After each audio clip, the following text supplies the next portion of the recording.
आपको सिंपल बात नहीं समझ में आती है क्या कि आपकी ये जो महिलाओं के खिलाफ जहरीली सोच है, दरअसल ये सोच मददगार है उन दरिंदों के लिए। ये लड़कों के साथ हंस के बात कर रही है, अरे ये तो बड़ी कैरेक्टरलेस है। ये आपकी ऐसी गंदी सोच दिखा रहा है अबू आजमी साहब। आपकी गंदी सोच है, आप गंदे हैं, इस तरह बात मुझे मत कीजिएगा। जो अधार्मिक लोग हैं, जो धर्म पे नहीं चलते, वो आप जैसी बातें करते हैं। जो धर्म पे चलते हैं, आप जैसी बातें नहीं करते। आप क्या चाहते हैं? इस देश में औरतें जो है वो अपने घर में कैद हो जाएं? इस देश में औरतें जो है वो बुर्का पहनकर घूमें? आप क्या चाहते हैं? नहीं, आप नंगे घुमाए ना, नंगे घुमाए कहाँ मना कर रहा हूँ, मुझे क्या करना है? मगर देश में एक कानून है, पता है आपको? दोस्तों, हमारे यहाँ के गोदी मीडिया के तथाकथित पत्रकार और न्यूज एंकर्स अक्सर विपक्षी पार्टीज के नेताओं को और उनके प्रवक्ताओं को घेरने की कोशिश कर रहे होते हैं। ये यूं कहें कि लपेटने की कोशिश कर रहे होते हैं, जो कि कहीं ना कहीं इन न्यूज एंकर्स पर ही भारी पड़ जाता है। अब से पहले हमने कई सारे ऐसे डिबेट्स देखे जिसमें न्यूज एंकर ने लपेटने की कोशिश जरूर की, लेकिन ये खुद लपेटा गए। ऐसा ही कुछ रोमाना इसार खान के साथ हुआ कि अबू आजमी के साथ बातचीत के दौरान अबू आजमी को महिलाओं के मुद्दे पर घेरने की कोशिश कर रही थी, लेकिन अबू आजमी ठहरे एक नेता। उन्होंने जमकर रोमाना इसार खान को लताड़ा। और इस तरह का जो सवाल रोमाना इसार खान अबू आजमी साहब से पूछ रही है, इस तरह के सवाल सिर्फ और सिर्फ विपक्षी पार्टीज के नेताओं के साथ होता है, विपक्षी पार्टीज के प्रवक्ताओं के साथ होता है।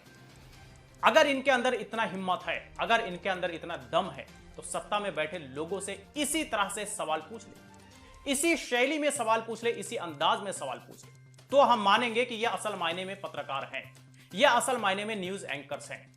हमने और आपने पिछले 3, 4, 5 सालों में देखा, कई इंटरव्यू हुए सत्ता में बैठे लोगों का भी और विपक्षी पार्टीज के नेताओं का भी। आपने दोनों इंटरव्यू में आसमान जमीन का फर्क देखा।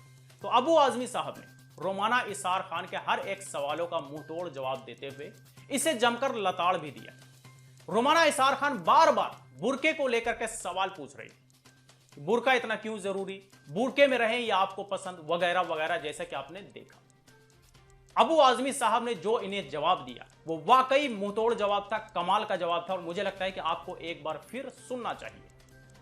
आप क्या चाहते हैं? इस देश में औरतें जो है वो अपने घर में कैद हो जाएं? इस देश में औरतें जो है वो बुर्का पहनकर घूमें? आप क्या चाहते हैं? नहीं, आप नंगे घुमाए ना, नंगे घुमाए कहाँ मना कर रहा हूँ, मुझे क्या करना है? मगर देश में एक कानून है, पता है आपको? जी हाँ दोस्तों, ये आपने देखा अबू आजमी साहब का मुंह तोड़ जवाब। इसे कहते हैं ईंट का जवाब पत्थर से दे। यानी कि रोमाना इसार खान का जो सवाल था उसकी धज्जियां उड़ाते हुए इन्हें मुंहतोड़ जवाब दिया कि तुम नंगे घूमो, हमें क्या। वाकई में ये लोग इसी लायक हैं, क्योंकि ये लोग जिस तरह का सवाल पूछते हैं, असल मायने में ये हमारे देश का मुद्दा तो है नहीं, लेकिन फिर भी जबरदस्ती इस तरह के तथाकथित पत्रकार और न्यूज एंकर्स मुद्दा बना करके सवाल विपक्षी पार्टीज के नेताओं से पूछते हैं। जाहिर सी बात है कि सवाल अगर बेतुका होगा तो जवाब भी इन्हें मुंहतोड़ मिलेगा ही मिलेगा। ईंट का जवाब पत्थर से अबू आजमी साहब ने रोमाना इसार खान को दिया। यानी कि रोमाना के हर एक सवाल की धज्जियां उड़ाते हुए अबू आजमी साहब ने रोमाना की बोलती बंद कर दी। तो यह है आज के न्यू इंडिया का गोदी मीडिया और गोदी मीडिया के तथाकथित पत्रकार और न्यूज एंकर्स।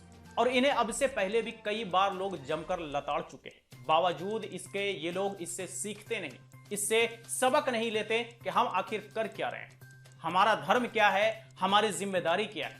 ये अपनी जिम्मेदारी से भागते हुए दिखते हैं, अपनी पत्रकारिता के धर्म से भागते हुए दिखते हैं, और सिर्फ विपक्षी पार्टीज के नेताओं को घेरने की कोशिश करते हैं। और करते हैं तो इन्हें इसी तरह का मुंहतोड़ जवाब मिलता है कि कोई प्रवक्ता इन्हें दलाल मीडिया कहता है, कोई बिकॉव पत्रकार कहता है, तो कोई इस तरह के सवालों पर इन्हें कहता है कि तुम नंगे घूमो, हमें क्या। जाहिर सी बात है कि इनका सवाल ऐसा होता है तो जवाब भी इन्हें इन्हीं के अंदाज में दिया जाता है। वैसे आप इस बारे में क्या सोचते हैं, हमें कमेंट बॉक्स में लिख करके जरूर बताएं। वीडियो अच्छा लगा हो तो लाइक करें, ज्यादा से ज्यादा लोगों के साथ शेयर करें, और इसी तरह के वीडियोस के लिए वायरल एक्सप्रेस यूट्यूब चैनल को सब्सक्राइब करें।